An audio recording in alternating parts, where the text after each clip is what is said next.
Sobat Maestro, sesaat lagi Anda akan bersama-sama mengikuti pengajaran firman Allah yang disampaikan oleh hambanya Pastor Dorcas Daud dari Gereja Hope ACC. Selamat mendengarkan. Shalom, Anda akan mendengarkan program Kuasa dalam Firman-Nya yang disampaikan oleh Pastor Dorcas Daud dari Hope ACC dan Dorcas Ministries. Selamat mendengarkan. Shalom, kita membuka firman Allah dari 1 Petrus pasal yang ketiga ayat yang ke-11. 1 Petrus 3 ayat yang ke-11 dikatakan ia harus menjauhi yang jahat dan melakukan yang baik. Ia harus mencari perdamaian dan berusaha mendapatkannya. Ayat ini ada kaitannya bagi orang-orang yang mau memiliki hari-hari yang baik, melihat hari-hari yang baik. Kalau kita lihat dalam ayat 10, siapa yang mau mencintai hidup dan mau melihat hari-hari baik, ia harus menjaga lidahnya terhadap yang jahat dan bibirnya terhadap ucapan-ucapan yang menipu. Ia harus menjauhi yang jahat dan melakukan yang baik. Ia harus mencari perdamaian dan berusaha mendapatkannya.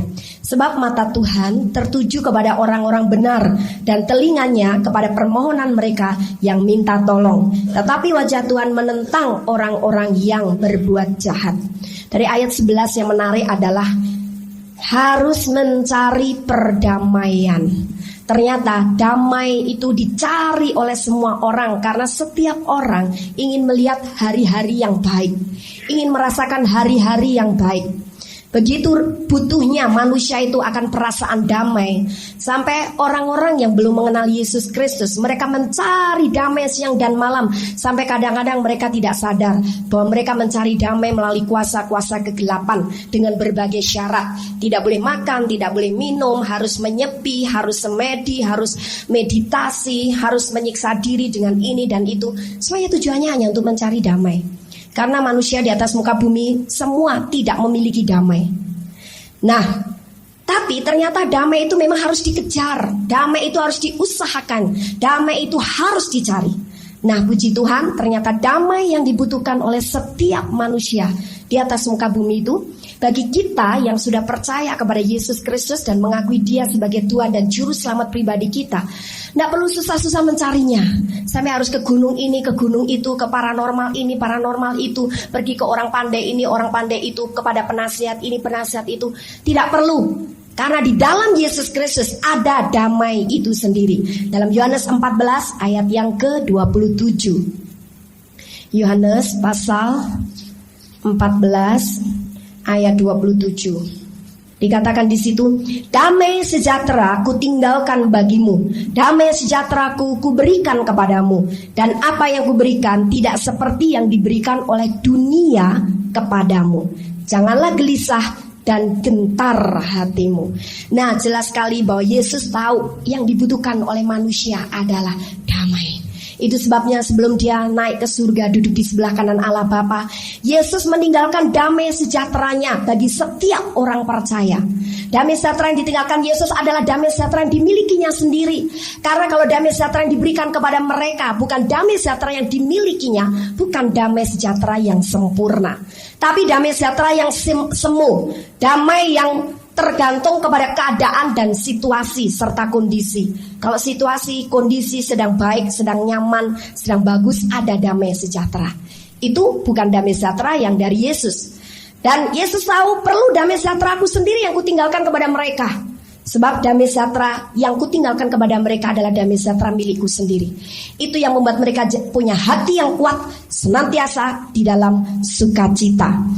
Damai sejahtera yang dimiliki oleh Yesus adalah damai sejahtera supranatural yang di luar perkiraan akal manusia, di luar perhitungan manusia. Bayangkan saja dalam Markus pasal yang keempat, kita lihat Markus pasal 4 ayat 35 sampai dengan 41. Angin ribut diredakan. Pada hari itu waktu hari sudah petang, Yesus berkata kepada mereka, marilah kita bertolak ke seberang. Mereka meninggalkan orang banyak itu, lalu bertolak dan membawa Yesus beserta dengan mereka dalam perahu di mana Yesus telah duduk, dan perahu-perahu lain juga menyertai Dia. Lalu mengamuklah taufan yang sangat dahsyat, dan ombak menyembur masuk ke dalam perahu, sehingga perahu itu mulai penuh dengan air. Pada waktu itu Yesus sedang tidur di buritan di sebuah tilam. Maka murid-muridnya membangunkan dia dan berkata kepadanya, "Guru, engkau tidak peduli kalau kita binasa?" Ia pun bangun, menghardik angin itu dan berkata kepada danau itu, "Diam, tenanglah." Lalu angin itu reda dan danau itu menjadi teduh sekali. Lalu ia berkata kepada mereka, "Mengapa kamu begitu takut? Mengapa kamu tidak percaya?" Mereka menjadi sangat takut dan berkata seorang kepada yang lain, "Siapa gerangan orang ini sehingga angin dan danau pun taat kepadanya?" Mungkin saudara sudah berulang kali membaca ayat-ayat firman Tuhan dalam Markus pasal 4 ayat 35 sampai dengan 41. Namun Anda tidak membaca ayat ini dengan membayangkan seakan-akan kau berada dalam situasi yang sedang terjadi saat itu. Sehingga kadang-kadang ayat firman Tuhan tidak bisa berbicara dan membawa kita masuk ke dalam roh kita, hanya sebatas pengertian atau sebatas pikiran. Tapi kalau kita menempatkan diri pada posisi yang sedang terjadi saat itu, mungkin kita pun juga akan seperti murid-murid Yesus, takut, ngeri, gentar, gelisah dan sebagainya. Nah, karena tidak bisa kita sangkali, pada saat itu perahu mereka sedang enak-enaknya berlayar di danau dengan angin yang teduh sekali. Mereka sedang menikmati angin yang sepoi-sepoi basah. Tapi tiba-tiba saja perahu mereka oleng, dan bukan hanya oleng tapi tiba-tiba terombang-ambing karena ada angin yang berhembus dengan kencangnya. Sampai begitu kencangnya murid-murid itu kewalahan untuk menahan terpaan angin. Karena lama-kelamaan air di atas permukaan danau juga mulai bergolak, tidak tahan diterpa oleh angin yang dahsyat itu. Tentu saja air itu kemudian lama-kelamaan mulai memenuhi perahu itu. Tapi anehnya Yesus dalam keadaan perahu yang sedang terombang-ambing seperti itu, dia tetap tidur nyenyak di buritan. Tidak terusik sedikit pun oleh gelombang dan badai yang sedang menerpa perahu itu. Sebelum badai datang, Yesus sudah tidur. Ternyata ketika badai datang dan sudah berhasil mengombang-ambingkan perahu itu, Yesus juga masih enak-enak tidur. Luar biasa. Ini adalah satu gambaran betapa damai sejahtera yang dimiliki oleh Yesus di hatinya adalah damai sejahtera supranatural yang tidak dipengaruhi oleh keadaan sekitarnya yang sedang terjadi. Ini adalah damai sejahtera yang luar biasa. Damai sejahtera yang membuat dia tetap bisa nyenyak tidur, tidak ada ketakutan, tidak ada kegelisahan. Sampai-sampai kalau tidak dibangunkan oleh murid-muridnya, Yesus tetap tertidur lelap. Nah, akhirnya karena saking takutnya murid-muridnya terpaksa membangunkan Yesus. Dan ketika mereka membangunkan Yesus, akhirnya masih dalam keadaan damai. Begitu damai dan tenangnya sampai dia punya kuasa untuk menghardik angin dan badai. "Hai angin dan badai, diam, tenang." Saat itulah angin dan badai menurut, sampai murid-muridnya semakin takut. Siapa gerangan orang ini? Sampai angin dan badai pun juga menurut kepadanya.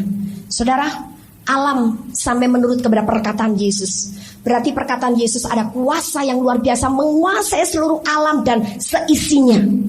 Mengapa? Karena di dalam hatinya Yesus ada damai itu. Di mana ada hati dalam keadaan damai, di situ kuasa mengalir dengan luar biasa. Kalau pada saat itu Yesus sama-sama panik seperti murid-muridnya, tentu saja walaupun dia teriak-teriak, "Hei angin, diam!" Sampai keluar semua ototnya. Angin tidak mau nurut. Kalau dia hatinya ikut kacau dan gelisah, angin tidak mau tunduk kepada dia. Tapi ketika tetap dia berada dalam damainya, maka kuasa bekerja angin dan danau menurut kepada perkataannya. Ini adalah gambaran yang indah sekali. Bagaimana kalau kita sudah percaya kepada Yesus, Yesus sudah memberikan damai sejahtera di dalam hati kita, di mana damai itu harus kita pelihara. Sekarang kita tidak mengejar atau mengusahakannya, namun memelihara damai itu tetap berkuasa di dalam pikiran dan jiwa kita. Damai dari Yesus adalah damai supranatural, di mana sekalipun ada badai, ada masalah, kita tetap dalam damai sehingga kita bisa berkata kepada masalah, "Hai masalah, tenang dalam nama Yesus." Dan masalah tiba-tiba berhenti dan kau mengalami kemenangan. Nah, saudara, damai yang luar biasa itu yang diberikan kepada Anda dan saya. Itu sebabnya jangan pernah Anda berkata, "Wah, kok saya hatinya tidak damai ya? Saya kok gelisah ya? Kok tidak damai ya?" Sebenarnya bukan karena Anda tidak punya damai, tapi karena kau buka pintu untuk setan menipu Anda. Sekali Anda mengundang Yesus masuk di hatimu, damainya juga ditinggalkan di dalam hatimu. Damai itu berdomisili di dalam hatimu. Tinggal kita memeliharanya dan mengakuinya.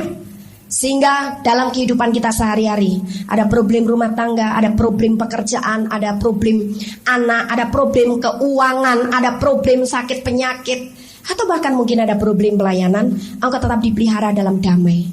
Setan kadang-kadang tahu di mana celah kita. Itu sebabnya bagaimana kita bisa tetap memelihara damai itu. Tinggal tenang di dalam hadirat Allah, sekalipun masih berkecamuk pikiran-pikiran yang negatif, tapi mulai menenangkan diri dan menguasai diri. 1 Petrus 4 ayat yang ke-7. Hidup orang Kristen, kesudahan segala sesuatu sudah dekat. Karena itu kuasailah dirimu dan jadilah tenang supaya kamu dapat berdoa. Nah, untuk menguasai diri dan jadi tenang itu adalah bagian kita mengusahakannya. Kita yang harus punya kemauan untuk mulai bertindak menguasai diri. Ayo jiwaku, sekarang aku yang menguasai engkau, rohku yang menguasai engkau. Ayo jangan gelisah, jangan bimbang, jangan cemas, jangan takut, jangan khawatir. Nah, sesudah kita menguasai diri, apa yang kita alami kita akan menjadi tenang. Baru di situ dikatakan oleh Petrus, kamu dapat berdoa. Kenapa Petrus mengatakan seperti ini? Karena dia belajar dari gurunya sendiri, Yesus. Bagaimana Yesus perkataan doanya punya kuasa, karena dia tetap dalam keadaan menguasai diri, hati dan pikiran jadi tenang, ada damai di dalam hatinya. Nah, kadang-kadang setan tahu akan kelemahan kita, akan celah di dalam kita. Dia buat itu terus-menerus terjadi berulang kali. Untuk apa? Untuk menipu kita, supaya kita merasa kehilangan damai, supaya kita merasa tidak punya damai. Saya membaca sebuah buku kesaksian dari seorang hamba Tuhan. Bagaimana dahulu dia dalam keluarganya selalu terjadi kekacauan, walaupun kadang-kadang dalam hal sepele, hal-hal yang kecil. Bukan karena masalah besar atau anaknya kena narkoba, bukan. Tapi kadang-kadang dalam hal yang kecil sederhana. Istrinya adalah hamba Tuhan yang senang sekali kalau tinggal di rumah dalam keadaan suasana yang tenang, tidak berisik, anak-anak manis-manis, anjing tidak pada menggonggong, begitu ya. Tapi si suami walaupun dalam keadaan seperti itu, anak-anaknya pada main anjing, pada lari-lari, berteriak-teriak dan sebagainya, ada musik keras-keras, suami tidak merasa terganggu. Nah, tapi si istri merasa terganggu. Dia berusaha untuk menenangkan keluarganya, tetap saja mereka tidak bisa. Akhirnya si istri mulai menuntut kepada suami, kenapa sih kamu kok tidak belain saya? Udah tahu saya ini tidak bisa dengar suara berisik. Kamu tenang-tenang saja, seperti kamu tidak peringatkan itu anak-anak. Kamu tidak suruh berhenti itu anjing menggonggong. Kamu tidak suruh berhenti itu anak pada lari-lari main-main berteriak-teriak. Si suami bilang, apa yang harus saya permasalahkan? Biarlah mereka pada kesenangannya masing-masing, mereka pada dalam keadaannya masing-masing. Yang penting kita sekarang bisa menikmati dalam keadaan dan situasi apapun. Kamu membiasakan diri bisa tenang, bisa damai. Kalau lagi tidak ada anak kecil berisik, kalau lagi tidak ada anjing menggonggong, kalau tidak ada lagi anak yang berteriak-teriak, kalau tidak ada masalah, itu namanya bukan damai sejahtera dari Yesus. Damai sejahtera dari Yesus baru teruji bagaimanakah atau apakah yang ada dalam hatimu, dalam perasaanmu ketika justru ada hal-hal seperti ini. Nah, akhirnya si istri lama-lama merenung, iya betul juga. Kalau suami saya bisa tidur nyenyak sementara anak saya berteriak-teriak, dia bisa berdoa sementara anak saya menyetel musik yang keras. Kenapa saya merasa terusik? Akibatnya saya menuntut. Saya akhirnya bertengkar dengan anak-anak, saya akhirnya bertengkar dengan suami. Lama-lama setelah hamba Tuhan wanita ini dia merenung baru dia sadar, betul, bukankah damai sejahtera yang diberikan di dalam saya adalah damai sejahtera dari Yesus sendiri, damai sejahtera supranatural yang tidak terusik, terpengaruh ataupun tergantung oleh situasi yang ada. Damai sejahtera yang ada dalam saya bukan damai sejahtera yang saya bikin-bikin, bukan yang saya terima dari dunia seperti yang Yesus katakan, tapi damai sejahtera dari Dia sendiri, damai sejahtera supranatural. Nah, sejak saat itu apa yang terjadi, saudara? Ternyata hamba Tuhan ini dia ketika kemudian besok-besoknya harus mengalami situasi yang sama karena anaknya masih kecil-kecil, dia bisa tenang, dia bisa menguasai diri. Dan akhirnya dia mencoba berdoa. Dia bersyukur, Tuhan aku mengucap syukur untuk anak-anak yang riang gembira, pada bermain-main dengan berteriak-teriak, untuk anjing yang menggonggong, untuk itu anak saya yang paling besar yang sedang memutar musik dengan suara yang keras. Oh, untuk suami saya yang begitu damai sejahteranya, sehingga walaupun ada suasana begini, kadang-kadang suaminya kalau lagi ada kerjaan, ada tugas, sudah capek, walaupun kerjaan belum selesai, Dia langsung udah capek tidur saja, tidak peduli itu kerjaan sudah selesai atau belum, atau besok harus kelar, tapi sekarang dia tidak sanggup lagi untuk meneruskannya, langsung tidur. Dulu istrinya menuntut, kenapa sih kamu gak bertanggung jawab? Ini mesti selesai hari ini, mesti selesai hari ini. Bagaimana kita besok akan bisa menyerahkan hasil daripada kerjaan kita kalau sekarang ini tidak diselesaikan? Ya aku capek, biar aku tidur dulu menikmati damai sejahtera. Itu si istri dongkol banget. Aduh, nih suami begitu kalemnya, begitu lemahnya, tidak punya ini sama sekali. Tapi akhirnya ketika dia bersyukur karena sudah bisa menguasai diri, oh aku bersyukur untuk suamiku yang begitu damai sejahteranya. Aku mau belajar darinya, aku mengasihi Engkau Tuhan. Haleluya, amin. Hatinya terus mengalami ketenangan demi ketenangan, damai. Begitu dia bisa tinggal dan memelihara damai sejahtera supranatural yang Yesus berikan di dalam hatinya. Tiba-tiba situasi jadi berubah. Anak-anak tidak lagi sering ribut. Kalau anaknya yang paling besar, setel musik juga tidak keras-keras dan sebagainya. Nah, di situ dia melihat bahwa ternyata ada tindakan yang harus kita kerjakan untuk memelihara damai sejahtera itu, yaitu kuasailah diri dan jadilah tenang. Sebab dalam keadaan tidak damai kita ngomong juga percuma. Ngomongnya akan salah-salah, akan ngawur-ngawur. Dalam keadaan damai kita berdoa juga percuma. Doa kita tidak ada kuasanya. Karena doa kita keluar dari hati yang gelisah, dari resah, dari kekhawatiran, dari ketakutan, dari kecemasan. Tidak ada iman. Itu sebabnya damai yang dari Yesus itu harus kita pelihara. Yang dikehendaki oleh Allah Bapa, damai yang diberikan Yesus sampai mencapai kepada puncaknya. Filipi 4 ayat yang ke-7. Damai sejahtera Allah yang melampaui segala akal akan memelihara hati dan pikiranmu dalam Kristus Yesus. Saudara, luar biasa. Damai sejahtera Allah yang melampaui segala akal. Ini juga satu bukti bahwa damai sejahtera yang diberikan oleh Yesus dalam hidup Anda dan saya adalah damai sejahtera supranatural. Sebab sampai tidak bisa dijabarkan dengan akal budi. Orang akan berkata, aduh, tidak mungkin dan nonsens kamu bisa damai dalam keadaan anakmu seperti ini, dalam keadaan suamimu jadi begini, kamu tidak bisa damai dah. Itu orang dunia. Tapi kalau kita sudah dalam Yesus, diberi damai sejahteranya sendiri, kita masih tetap dalam keadaan damai. Dan disitulah letak kunci kemenanganmu. Karena dalam damai, Roh Kudus akan bekerja dengan luar biasa. Dalam Nehemia 8 ayat yang ke-10, lalu Nehemia, yakni kepala daerah itu dan Imam Ezra, ahli kitab itu dan orang-orang Lewi yang mengajar orang-orang itu, berkata kepada mereka semuanya, hari ini adalah kudus bagi Tuhan Allahmu. Jangan kamu berduka cita dan menangis. Karena semua orang itu menangis ketika mendengar kalimat-kalimat Taurat itu. Lalu berkatalah ia kepada mereka, pergilah kamu, makanlah sedap-sedapan dan minumlah minuman manis. Dan kirimlah sebagian kepada mereka yang tidak sedia apa-apa, karena hari ini adalah kudus bagi Tuhan kita. Jangan kamu bersusah hati, sebab sukacita karena Tuhan itulah perlindunganmu. Juga orang-orang Lewi menyuruh semua orang itu supaya diam dengan kata-kata, tenanglah, hari ini adalah kudus, jangan kamu bersusah hati. Maka pergilah semua orang itu untuk makan dan minum, untuk membagi-bagi makanan dan berpesta ria. Karena mereka mengerti segala firman yang diberitahukan kepada mereka. Nah saudara, yang luar biasa adalah pernyataan di dalam ayat yang ke-10, 11 dan 12 itu ya. Hari ini adalah kudus bagi Tuhan Allahmu, jangan kamu berduka cita dan menangis. Karena pada waktu itu orang-orang Israel mendengar kalimat Taurat yang diucapkannya, itu mereka menangis. Ayat 11, pergilah kamu, makanlah sedap-sedapan dan minumlah minuman manis dan kirimlah sebagian kepada mereka yang tidak sedia apa-apa. Karena hari ini adalah kudus bagi Tuhan kita. Jangan kamu bersusah hati sebab sukacita karena Tuhan itulah perlindunganmu. Dan yang berikutnya ayat yang ke-12 dikatakan lagi, jangan kamu bersusah hati. Hari ini adalah kudus. Saudara, Nehemia mengatakan sukacita itu adalah sukacita karena Tuhan itulah perlindunganmu. Bagaimana kita bisa menikmati sukacita sehingga kita merasa dipagari atau dilindunginya? Kalau kita di dalam damainya Yesus. Kalau kita dalam damai sejahtera Yesus, sukacita itu akan memancar keluar. Sukacita itu akan mengalir, bahkan akan meluap-luap. Nah, disitulah menjadi perlindunganmu. Bahkan disitulah letak kekuatanmu. Seseorang yang gelisah, seseorang yang cemas, seseorang yang tertekan oleh satu sebab, seseorang yang khawatir, yang takut, dia tidak akan pernah bisa bersukacita.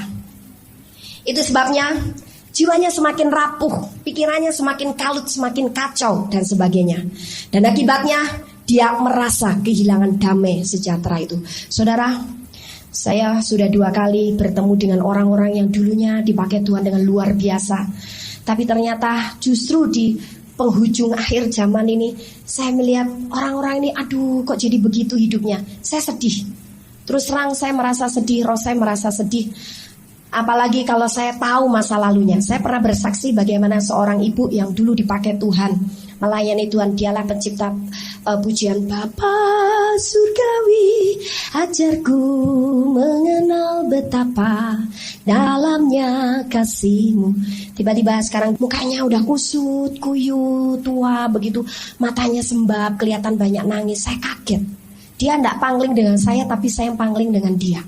Saya terkejut karena melihat keadaannya, loh kok sekarang seperti ini. Ternyata dia mundur, menarik diri dari peredaran kerajaan Allah. Maksudnya tetap dia jadi orang Kristen, tapi menarik diri dari peredaran pekerjaan Tuhan. Nah akibatnya begitu menyedihkan keadaannya. Tubuh yang sakit-sakitan, kemudian wajah yang tidak memancarkan cahaya kemuliaan Kristus, tidak ada sukacita. Dan bahkan sekarang dia berkecimpung lagi dalam bisnis duniawi. Nah tadi saya juga melayani seorang ibu muda sekali. Waduh, ibu ini terus saja ngomong. Wah, kadang-kadang teriak apa. Akhirnya saya disuruh melayani. Ternyata ibu muda ini dulunya dia adalah aktivis. Dia seorang penyanyi, song leader, suaranya bagus. Oh, dia melayani di sekolah-sekolah, dia melayani di eklesia, aktif sekali. Saya ingat dulu pada waktu KKR Pak Awon Datu di Cimahi, saya yang diminta untuk memimpin pujian diiringi oleh pemusik dari eklesia. Dia jadi singer saya. Jadi saya bilang, oh ya saya ingat toh kamu ini memang wajahnya sekarang berubah sekali, berubah mengerikan. Padahal dulu dia wanita yang cantik, gadis yang cantik, yang manis, peri yang lincah, suaranya bagus. Ternyata sekarang dalam keadaan menyedihkan sekali. Ternyata saudara, ya memang karena latar belakang kena kutuk, sebab mamanya itu jadi orang pintar turunan. Tapi juga ada ketakutan yang selalu menghantui dirinya. Takut ditolak oleh mertua, takut ditolak oleh suami. Semakin makin dia takut, semakin rusak hidupnya, semakin rusak tubuhnya, semakin rusak jiwanya. Semakin dia merasa tertolak dari suami dan mertua. Jadi semakin dia takut, semakin hancur-hancuran, semakin rusak, tidak ada damai sejahtera, semakin dia merasa tertolak, semakin seperti tidak diperhatikan suami, tidak diperhatikan mertua. Ya habis dengan suara yang terbata-bata, suara yang sudah besar begitu. Dia bilang, habis saya kan memang udah begini, ya jadi tidak mau tahu. Kalau ngomong begitu, karena juga kena epilepsi. Nah saya tengking, saya doakan, kami doakan. Sampai akhirnya pulang, saya juga pulang sama-sama. Tapi yang jadi pelajaran bagi saya adalah, iblis dan setan itu bukan main kurang ajarnya. Dia incar orang-orang yang sudah berada di garis depan. Karena membuka celah, dia tidak memelihara damainya Yesus yang tinggal di hatinya. Terbuka pintu masuk ketakutan dan sebagainya. Akibatnya orang ini jadi digilas-gilas oleh si iblis, sampai akhirnya hilang dari peredaran pelayanan. Karena memang setan maunya begitu. Kalau kita mulai giat melayani, menyala-nyala, setan maunya kita dihancurkan hidupnya dan sebagainya. Nah akhirnya hidupnya jadi ancur-ancuran, berbalik 180 derajat. Padahal anak ini, ibu ini berbahasa roh masih bisa. Tadi saya dorong, ayo berbahasa roh sama saya. Berbahasa roh, kamu dulu bahasa rohnya bagus. Saya bahasa roh, dia ikut tapi capek, sebentar capek. Terus badannya tergeletak aja seperti tidak ada kekuatan, untuk duduk pun tidak ada kekuatan. Tapi karena di dalam dia tetap ada Roh Kudus. Setiap kali kalau lagi saya doakan dia mau ngomong, mau ngomel. Kadang-kadang kalau udah ngomel itu kebun binatang dia absen semua. Saya bilang, shh, kamu lagi didoain dia nurut. Masih bisa dinasihati. Saya bilang, ini orang butuh tempat curhat ini. Saya bilang, apakah di rumah ada tempat untuk curhat? Ya udah tidak ada lagi. Habis kayak begini nanti toh tuh marah-marah sendiri. Orang pada takut semua, sampai pembantu tuh seminggu pulang, seminggu keluar kabur, tidak tahan. Nah terus orang ini padahal kalau ditemenin, diberi kesempatan dia curhat, kita nasihatin apa saja, kita lakukan apa saja untuk dia, kita doakan nurut kok. Iya. Tapi kami semuanya sibuk katanya. Dan keluarga suaminya kayaknya juga sudah tidak mau tahu. Tapi saya tidak mau menghakimi, kali mereka juga sibuk masing-masing. Nah saudara, ini merupakan satu gambaran Bagaimana sebenarnya betapa pentingnya kita memelihara damai itu. Sedikit saja kita lompat pagar keluar dari damai itu, kita jadi kerubutan setan dan roh jahat. Nah, sekali kita tidak memeliharanya, maka setan punya kesempatan. Baru kalau kita sudah tetap dalam sukacita karena berada dalam pagar damai sejahtera, perlindungan damai sejahtera, di situ kita mempunyai kekuatan yang daripada Allah. Kita punya kuasa untuk usir iblisnya. Hai semua setan khawatir, hayo keluar. Engkau tidak bisa menggelisahkan jiwaku. Engkau tidak bisa merusak pikiranku. Hayo semua pikiran-pikiran negatif, semua roh kemarahan, semua roh sakit hati, semua roh ketakutan masa depan. Keluar, takut tentang suami, takut tentang anak, takut tentang masa depan, takut tentang duit. Keluar dari jiwaku dalam nama Yesus. Aku mau tetap menikmati dalam damai sejahtera. Karena dalam damai sejahtera iman saya ada. Begitu Anda sudah bisa mengusir itu, ada kekuatannya, engkau merasakan tenang, engkau berkata apa saja dalam doamu terjadi. Terima kasih Tuhan, engkau sudah memberkati aku berlimpah-limpah. Kalau esok pagi saya harus menyediakan uang 10 juta, hari ini saya terima mujizat, engkau sudah kirim uang 10 juta itu dalam nama Yesus. Haleluya, amin. Nak mustahil, tiba-tiba malam hari itu ada saja Tuhan kirim malaikatnya untuk memberkati engkau. Amin. Nah, jadi kalau lagi resah, gelisah, takut, jangan ngomong apa-apa, jangan doa, jangan nyalain orang. Mulai kuasailah diri, jadilah tenang. Di mana kita bisa menguasai diri dan menjadi tenang? Di dalam hadirat Allah. Nah, sekarang dalam Lukas pasal 10 ayat 1 sampai dengan 11. Yesus mengutus 70 murid. Kemudian daripada itu Tuhan menunjuk 70 murid yang lain, lalu mengutus mereka berdua-dua mendahulinya ke setiap kota dan tempat yang hendak dikunjunginya. Katanya kepada mereka, tuaian memang banyak, tetapi pekerja sedikit. Karena itu mintalah kepada Tuan yang mempunyai tuaian, supaya ia mengirimkan pekerja-pekerja untuk tuaian itu. Pergilah, sesungguhnya aku mengutus kamu seperti anak domba ke tengah-tengah serigala. Janganlah membawa pundi-pundi atau bekal atau kasut, dan janganlah memberi salam kepada siapapun selama dalam perjalanan. Kalau kamu memasuki suatu rumah, katakanlah lebih dahulu, damai sejahtera bagi rumah ini. Dan jikalau di situ ada orang yang layak menerima damai sejahtera, maka salammu itu akan tinggal di atasnya. Tetapi jika tidak, salammu itu kembali kepadamu. Tinggallah dalam rumah itu, makan dan minumlah apa yang diberikan orang kepadamu, sebab seorang pekerja patut mendapat upahnya. Janganlah berpindah-pindah rumah. Dan jikalau kamu masuk ke dalam sebuah kota dan kamu diterima di situ, makanlah apa yang dihidangkan kepadamu, dan sembuhkanlah orang-orang sakit yang ada di situ, dan katakanlah kepada mereka, kerajaan Allah sudah dekat padamu.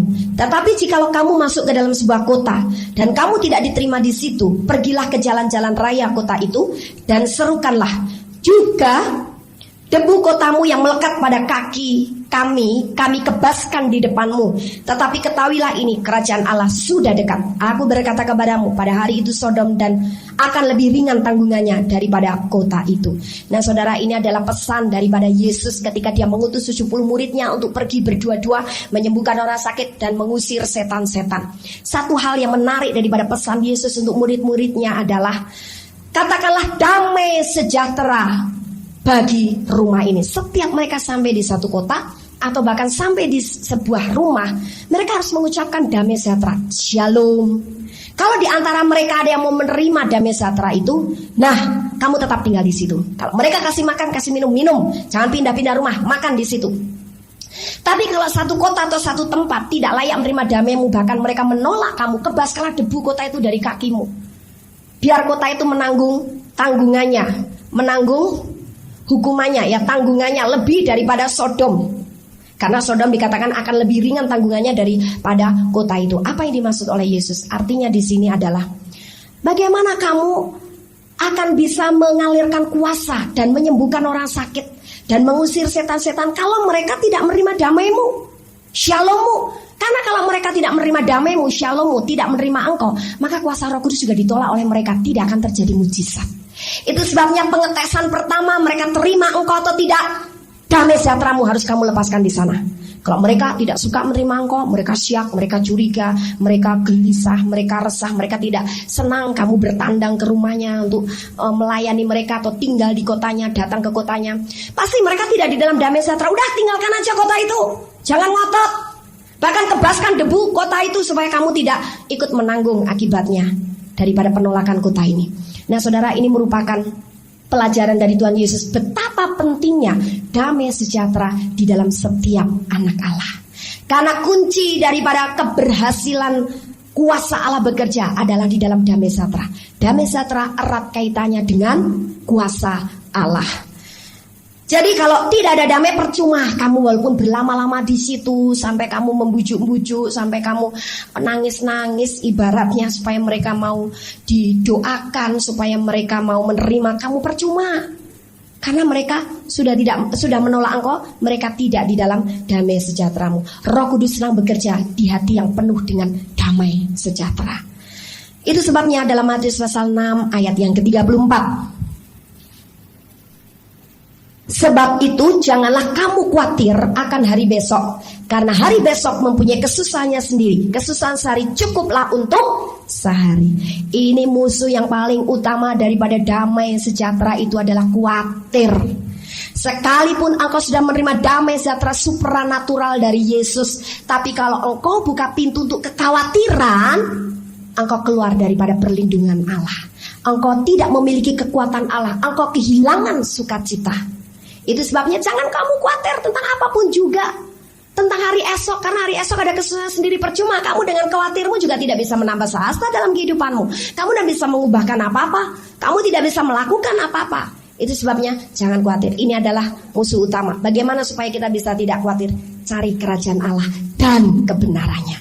Banyak orang Kristen sudah terima kerajaan Allah, sudah diam di gereja, dengar firman tiap minggu, kasih persembahan, perpuluhan, kasih kolektor, tapi tidak mengejar kebenarannya. Bagaimana kita mengejar kebenarannya? Belajar dan belajar terus. Engkau tetap harus jadi murid seperti saya.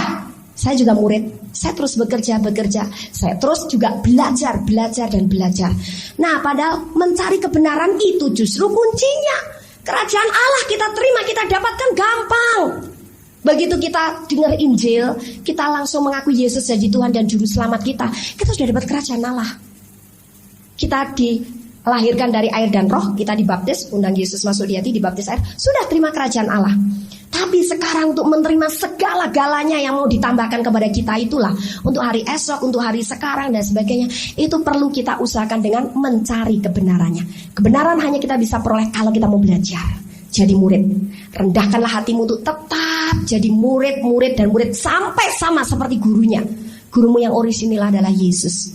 Walaupun Yesus pakai hamba-hamba Tuhan untuk menjadi saluran berkat bagi Anda, mengajar Anda, membimbing Anda, membina Anda, tapi sumbernya adalah Yesus. Nah, sehingga hari-hari kita adalah hari-harinya Tuhan. Hari-hari kita penuh dengan sukacita, persis seperti yang Nehemia katakan kepada orang Israel. Nggak perlu nangis, nggak perlu bersedih hati, karena hari ini adalah hari kudus. Hari ini adalah harinya Tuhan, mari kita bersukacita. Sampai sukacitanya diekspresikan dengan makan dan minum. Tapi sukacita belum tentu harus makan dan minum ya. Sukacita itu adalah dari roh. Itu adalah luapan daripada Roh Kudus, buah daripada Roh Kudus, yaitu sukacita.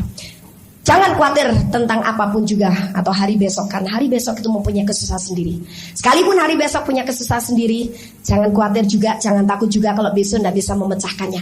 Hikmat Allah akan bekerja siang dan malam. Amin.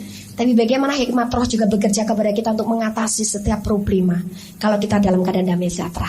Selama kita tidak damai sejahtera, pikirannya ruwet, nggak bisa lihat jalan keluar, nggak bisa imannya berkata, oh Tuhan, saya tahu melalui peristiwa ini ada rencana yang indah bagiku, bahkan ada rencana yang terbaik untukku, ada berkat yang paling besar untukku. Nggak bisa ngomong begitu. Karena orang yang tidak damai sejahtera, pikirannya ruwet, pikirannya negatif, mulai bermunculan macam-macam, jadi sutradara sendiri. Dibiarkan setan itu jadi sutradara yang profesional, sehingga memberikan ide-ide gila, ide-ide mengerikan, ide-ide menakutkan, bahkan kadang-kadang lebih mengerikan daripada kenyataannya. Orang stres itu kan begitu, buka celah untuk setan didudukkan jadi sutradara di pikirannya. Jadi belum udah memutuskan begini, memutuskan begitu, belum sudah mesti begini, mesti begitu. Nah saudara, hikmat Allah akan bekerja di hati yang atau pikiran yang jernih. Pikiran bisa jernih kalau hati kita tetap dalam damai sejahtera. Yohanes 15 ayat yang kelima. Itu sebabnya apa yang perlu kita lakukan sekarang. Yohanes pasal 15 ayat yang kelima. Akulah pokok anggur dan kamulah ranting-rantingnya.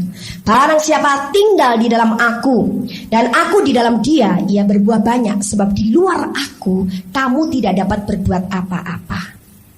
Barang siapa tidak tinggal di dalam aku, ia dibuang keluar seperti ranting dan menjadi kering, kemudian dikumpulkan orang dan dicampakkan ke dalam api, lalu dibakar. Jikalau kamu tinggal di dalam aku dan firmanku tinggal di dalam kamu, mintalah apa saja yang kamu kehendaki dan kamu akan menerimanya. Dalam hal inilah Bapakku dipermuliakan, yaitu jika kamu berbuah banyak, dan dengan demikian kamu adalah murid-muridku. Karena di luar Yesus kamu tidak bisa berbuat apa-apa. Walaupun kamu katanya orang berhikmat di dunia, kamu orang pandai, cerdas, kamu tidak bisa mengatasi masalahmu. Kamu tidak bisa bertindak apa-apa. Dalam satu saat kamu akan merasa begitu kalut dan kamu seperti kehilangan jalan. Tapi kalau kita tetap dalam Yesus, jalan selalu terbuka. Dan damai sejahtera itu akan tetap membual di dalam kita. Bagaimana kita bisa tetap tinggal di dalam Yesus yang merupakan pokok anggur bagi kita, dan kita ini adalah ranting-rantingnya? Gampang, jawabannya ayat yang ke-7. Jikalau kamu tinggal di dalam aku dan firmanku tinggal di dalam kamu, mintalah apa saja yang kamu kehendaki dan kamu akan menerimanya. Yang pertama dikatakan kamu tinggal di dalam aku. Kita percaya kepada Yesus, kita mengundang Yesus masuk di hati, kita tinggal di dalam Dia dan Dia tinggal di dalam kita. Kemudian kita dibaptis Roh Kudus. Yang ketiga adalah firman-Nya tinggal di dalam kita. Jadi ada tiga syarat untuk kita tinggal di dalam Yesus. Kita percaya kepada Yesus, kemudian kita mengakui Dia sebagai Tuhan dan Juru Selamat, kita undang masuk di hati, Yesus tinggal di kita. Sekarang bagaimana kita tinggal di dalam Dia? Kita dibaptis Roh Kudus. Karena ketika kita dibaptis Roh Kudus, kita ditenggelamkan di dalam Dia melalui kuasa-Nya. Dan yang ketiga, kita tinggal di dalam firman-Nya. Itu sebabnya kita jangan banyak dipenuhi dengan cerita-cerita dunia. Kalau pikiran banyak dipenuhi dengan cerita dunia, cerita televisi, cerita apa-apa. Nah, kalau kita pikirannya banyak dipenuhi begitu ya, kita panik, kita takut sebentar, khawatir, sebentar cemas. Atau mungkin hal lain lah, bukan masalah politik. Politik memang tidak bisa dipegang. Sebentar hari ini ngomong begini, 1 jam lagi udah berubah. Kita mungkin semuanya sudah tidak berpegang pada perkara politik, tapi perkara-perkara sampah, hati-hati loh. Sekarang lagi, zamannya begini-begini, hati-hati kalau anak sekolah, aduh, macam-macam. Dulu zamannya katanya di Bandung paling gencar anak-anak sekolah itu kalau beli apa sih, permen atau apa ya, yang baunya wangi-wangi begitu, dalamnya ada obatnya, obat apa itu namanya? Aduh, itu sudah keliling kemana-mana. Saya taunya justru dari Jakarta, dari Jogja, orang yang ngomong ke saya. Saya sendiri mau Bandung nggak dengar berita itu. Oh ya? Jadi di sekolah-sekolah di Bandung katanya ada berita begitu. Anak-anak sekolah kalau beli apa sih, permen atau penghapus gitu, atau apa yang kalau dicium begitu ya, baunya wangi, atau pensil gitu ya, ballpoint. Wah, itu saya sendiri di Bandung bertahun-tahun nggak dengar ceritanya. Saya melayani di Jakarta, saya melayani di Jogja. Mereka pada tanya, gimana anak-anak sekolah di Bandung? Aduh, kasihan. Anak ibu sendiri gimana loh? Kenapa? Saya bilang, kan sekarang lagi modelnya begini. Oh ya, saya baru tahu dari Anda. Saya bilang, waduh, begitu damainya saya. Karena apa? Nggak mau kulakan atau nggak mau mengimpor cerita seperti itu, saudara. Itu kan sampah dunia gitu. Asal saya penuh dengan firman, karena memang syaratnya untuk memelihara damai sejahtera tetap tinggal di dalam firman-Nya. Nah, kalau berita dari sini itu baru betul. Walaupun ceritanya kalau kamu ditampar pipi kiri serahkan pipi kanan, beritanya begitu ya dari sini. Tapi itu betul membawa damai sejahtera. Tapi kalau beritanya bukan dari firman Allah, sering bikin gelisah, kacau dan sebagainya. Nah, sekarang kalau kita tetap tinggal di dalam Yesus, apa yang terjadi? Filipi 4 ayat yang ke-13. Filipi 4 ayat yang ke-13. Segala perkara dapat kutanggung di dalam Dia yang memberi kekuatan kepadaku. Sebenarnya bukan kutanggung, tapi dapat kulakukan. Segala perkara dapat kulakukan atau kukerjakan di dalam Dia yang memberi kekuatan kepadaku. Kalau kita tetap berada dalam damai sejahtera Yesus, karena kita tinggal di dalam Dia, Dia di dalam kita dan di dalam firman-Nya, apa yang terjadi? Segala perkara bisa engkau kerjakan karena Yesus yang memberikan kekuatan kepadamu.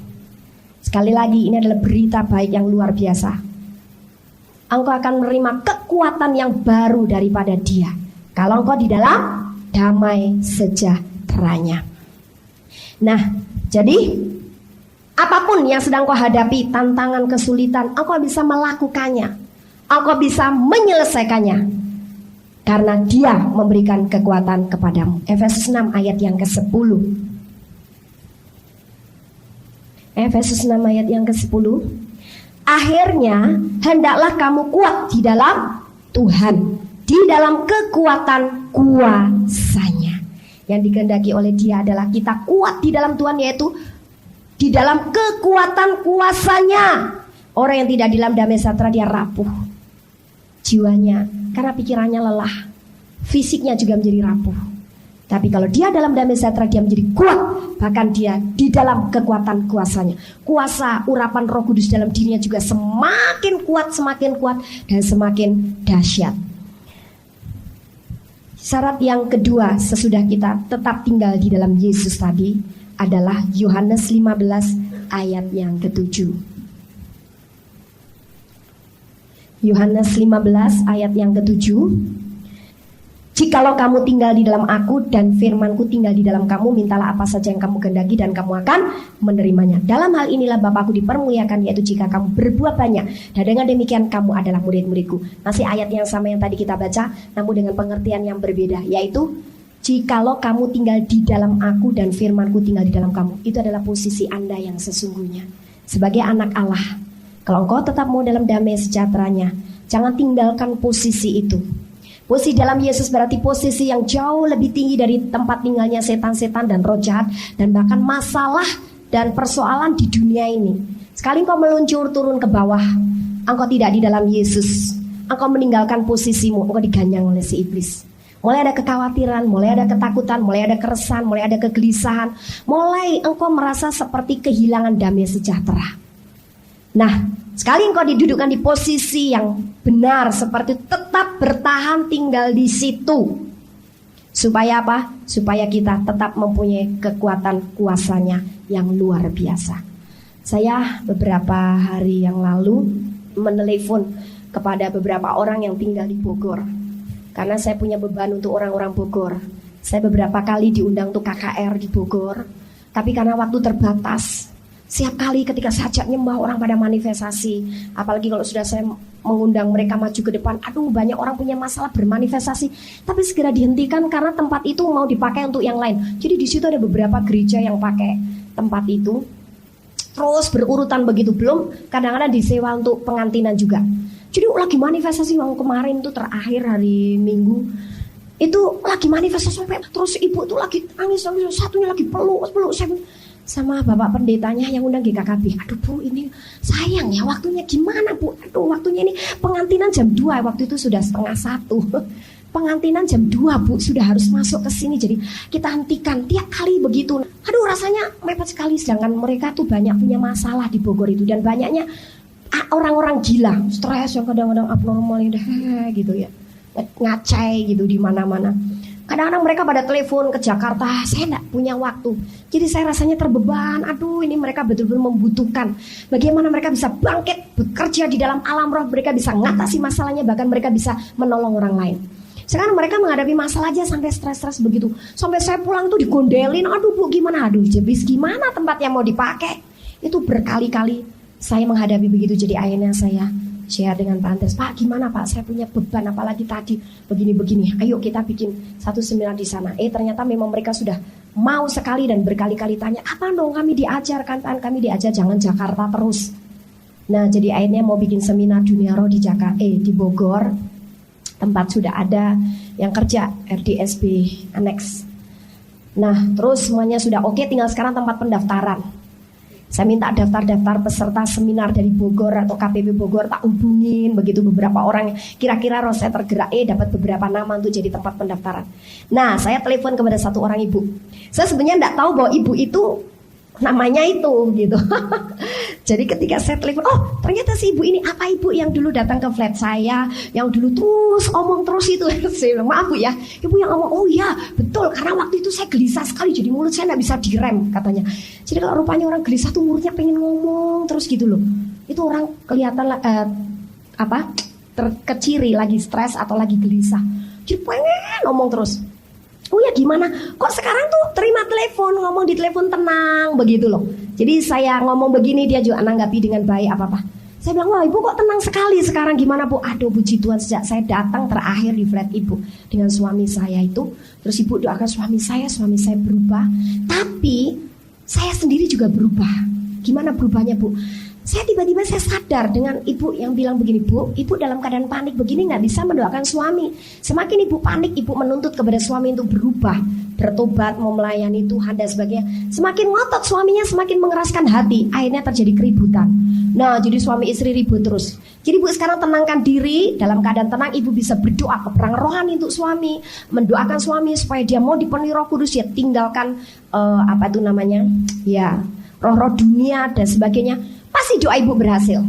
Waktu dia bilang, nggak bisa begini, saya tuh udah capek, padahal saya tuh udah melayani Tuhan. Di rumah kami ada persekutuan doa. Wah, macam-macam. Saya sudah sering melayani pelepasan. Tapi kenyataannya suami saya bilang, waktu itu masih membantah begitu.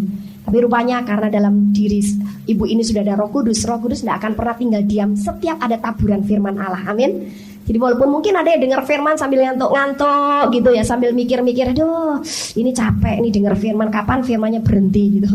Atau pikirannya nyeleweng kemana-mana. Tapi kalau di dalam diri Anda ada Roh Kudus, benih firman itu akan ditanam dan dimeteraikan oleh Dia. Suatu saat Dia akan berbunyi lagi menyadarkan Anda. Nah, ibu ini juga begitu. Sampai di rumah tiba-tiba seperti Roh Kudus mengingatkan lagi apa yang saya bilang. Iya ya betul. Saya kasih juga itu tadi 1 Petrus pasal yang ketiga itu. Iya ya betul juga ya. Betul juga. Terus dia mulai tenang, tidak nuntut suami banyak-banyak, suruh doa, suruh apa. Jadi kalau suaminya nggak berdoa, waduh dia tuntut, kamu doa dong, kamu kan imam dalam keluarga, kamu kan kepala dalam rumah tangga. Sekarang dia tenang, ya udah dia biarin. Terus hatinya mulai damai lagi. Ketika dia damai, dia mantap, waduh saatnya saya sekarang berperang untuk suami saya. Dia sambil doa puasa, dia doa peperangan rohani. Dia tangking roh keras hati, keras kepala, roh duniawi, doktrin apa yang dia tahu. Roh yang tukang marah-marah, gak mau berdoa, malas baca firman, tidak mau melayani, wah segala macam. Tangking keluar, dalam nama Yesus aku usir keluar. Ternyata beberapa hari dia lakukan itu.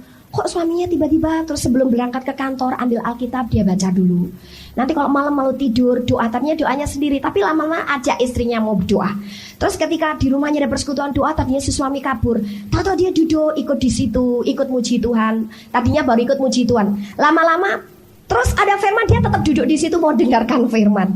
Tadinya masih merokok, akhirnya lepas daripada rokok. Dan ibu ini terus melihat perkembangannya. Waduh dia senang sekali. Jadi dia bilang, nah itu sebabnya ibu sekarang dengar suara saya lain kan. Udah enggak seperti dulu. Wah, rasanya ngomong yang enggak lagi yang diomong. Nah karena saya kemudian balik kepada damai sejahtera Yesus yang ada dalam hati saya. Hati saya tenang, saya punya iman, saya bisa berdoa. Kuasanya luar biasa. Puji Tuhan. Jadi bagaimana saya tawarkan, kalau ibu bersedia, saya senang sekali untuk tempat pendaftaran, senang sekali semua. Nih nomor telepon rumah saya ini, alamat saya ini. Sudah selesai ngobrol, udah tak catat begitu, mau dicetak di brosur. Berapa menit kemudian telepon lagi, aduh Bu, ini anak saya Bu, tiba-tiba datang waktu saya cerita, waduh saya senang, dia senang sekali, dia bilang, oke, saya mau bantu, kasih nomor handphone saya, siapa tahu mama lagi pergi, biar orang yang mau daftar telepon ke handphone saya. Kasih nomor handphone anaknya yang satu lagi. Tiba-tiba sudah itu tutup dulu. Bu, satu lagi nih anak saya laki-laki, dia juga telepon. Handphone saya juga cantumin, biarin nanti kalau adik saya lagi dia sibuk di kantor, handphonenya mati, orang mau daftar nggak bisa, udah melalui handphone saya. Jadi sekarang semuanya dikasih saudara. Nah ini merupakan contoh bagaimana pentingnya kita memelihara damai sejahtera supranatural yang Yesus tinggalkan dan ada di dalam hati saudara dan saya. Amin. Itu adalah kunci segala sesuatu. Haleluya. Kami percaya Anda pasti diberkati oleh firman Tuhan yang disampaikan oleh Pastor Dorcas Daud STH dari Hope ACC dan Dorcas Ministries. Sampai jumpa kembali, Tuhan Yesus memberkati.